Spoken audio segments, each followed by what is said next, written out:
अस्सलामुअलैकुम। थर्ड पर्डो में खुश आमदीदी। NG 504 का लेसन नंबर 20 स्टार्ट करने जा रहे हैं हम। Conscious raising negative feedback and negative evidence.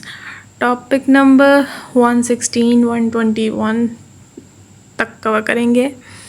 अच्छा जी, सबसे पहले जी मैके study provided the clearest evidence that taking part in interaction can facilitate second language development।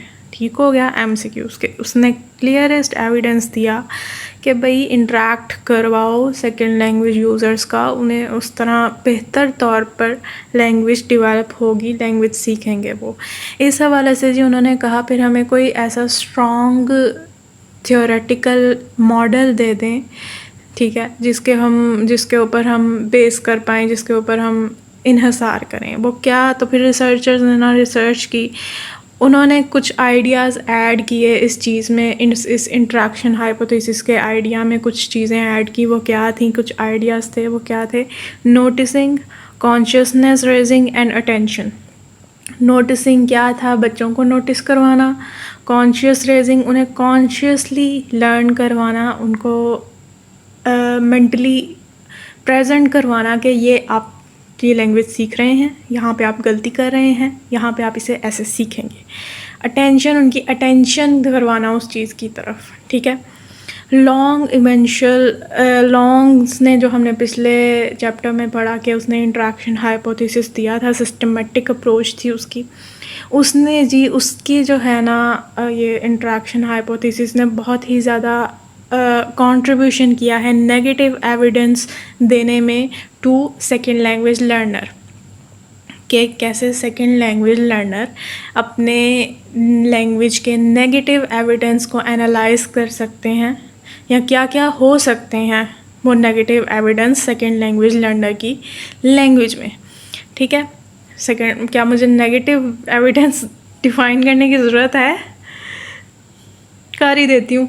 Negative evidence ये होते हैं कि बच्चा अपने लैंग्वेज में अपने एरर्स को एनालाइज कर सके, जान सके कि अच्छा ये मेरी लैंग्वेज के नेगेटिव एविडेंस हैं, नेगेटिव सबूत हैं, ये एरर्स हैं मेरी उसके, ठीक है। जो एरर्स होते हैं वो नेगेटिव एविडेंस होते हैं, ठीक है। उसने जी उसकी ये हाइपोथेसिस ने इंट्रैक्शन जो हाइपोथेसिस है जो भी, उसने जी negative evidence to second language learner के बहुत कंट्रीब्यूशन किया उसमें, और उसने वो प्रोसेसेस क्लैरिफाई किए जिसके ज़रिए हम इनपुट को इनटेक में बदल सकते हैं। मतलब clarifies the processes by which input become intake through introducing the notion of selective attention, कि बच्चे की सिलेक्टिव अटेंशन आप करवा के किसी एक मखसूस चीज़ की तरफ उसकी अटेंशन करवा के कैसे उसकी इनपुट को इनटेक में आप बदल सकते हैं। क्या प्रोसेस होगा? मतलब कि आपने एक इनपुट दी, वो इनपुट तब तक इनपुट ही रहेगी जब तक वो उसे अप्लाई नहीं करेगा कहीं उसके दिमाग में, वो कहीं उसे कॉन्शियसली यूज़ नहीं करेगा, कहीं उसे प्रैक्टिस नहीं करेगा, तब तक वो इनटेक नहीं बनेगी। इनटेक ये होता है इनकम पास करवाना अपने अंदर से, ठीक है। तो जी उसने ये भी प्रोसेसेस क्लैरिफाई करवाए।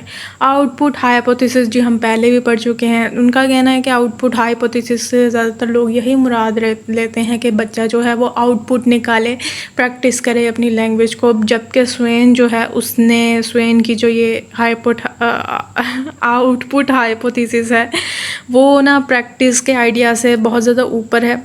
वो क्या है? Swain goes beyond this practice function and processes 3 further functions for learner output. 3 ऐसे फंक्शंस हैं लर्नर की आउटपुट के, जो कि उसने कहा कि ये आउटपुट हाइपोथेसिस से वो एनालाइज कर सकते हैं। ये फंक्शन होते हैं उसके क्या क्या फंक्शन हैं? द नोटिसिंग एंड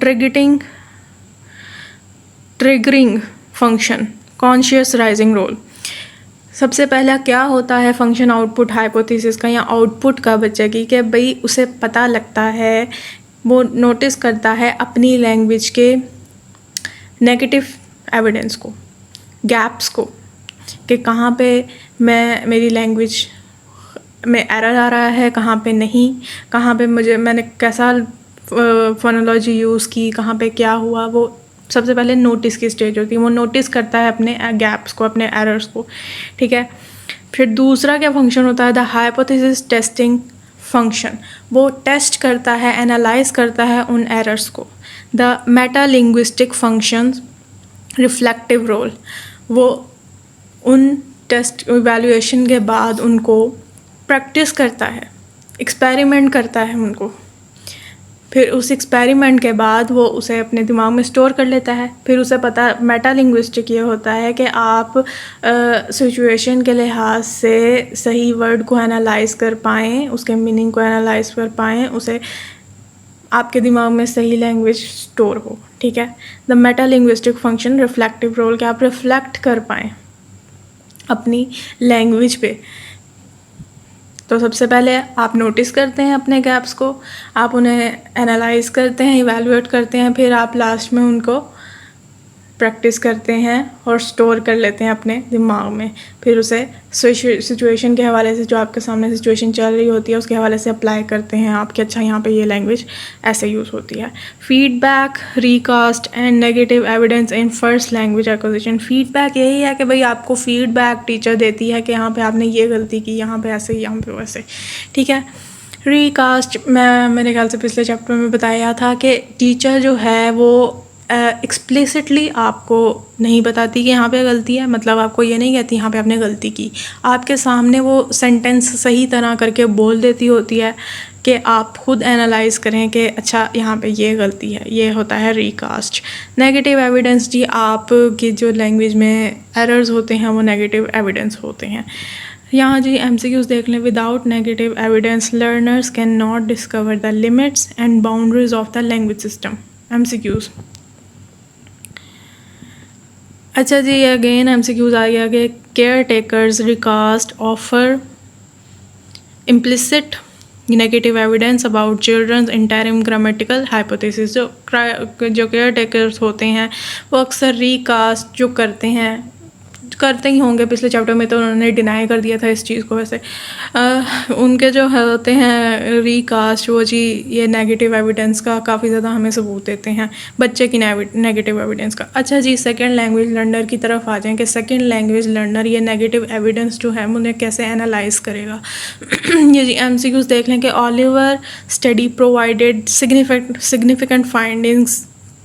इस हवाले से ओलिवर ने कुछ फाइंडिंग्स इकट्ठी की। वो क्या, जो नॉन नेटिव स्पीकर जब बच्चे होते हैं, जब वो नेटिव स्पीकर से इंटरेक्ट करते हैं तो ज़्यादातर वो कैसे नेगेटिव एविडेंस या नेगेटिव फीडबैक हासिल करते हैं, through frequent negotiation of some kind. मतलब कि वो किसी बारे में बात कर रहे होते हैं, बात के दौरान ही नॉन नेटिव स्पीकर ने वो एक जो है गलत या एरर किया, तो नेटिव स्पीकर ने जो है वो अपने बात के दौरान ही उसका एरर सही कर दिया, या वहाँ पे उसे एक्सप्लिसिटली बोल दिया कि ये जी आपका यहाँ पे सही नहीं है, ठीक है।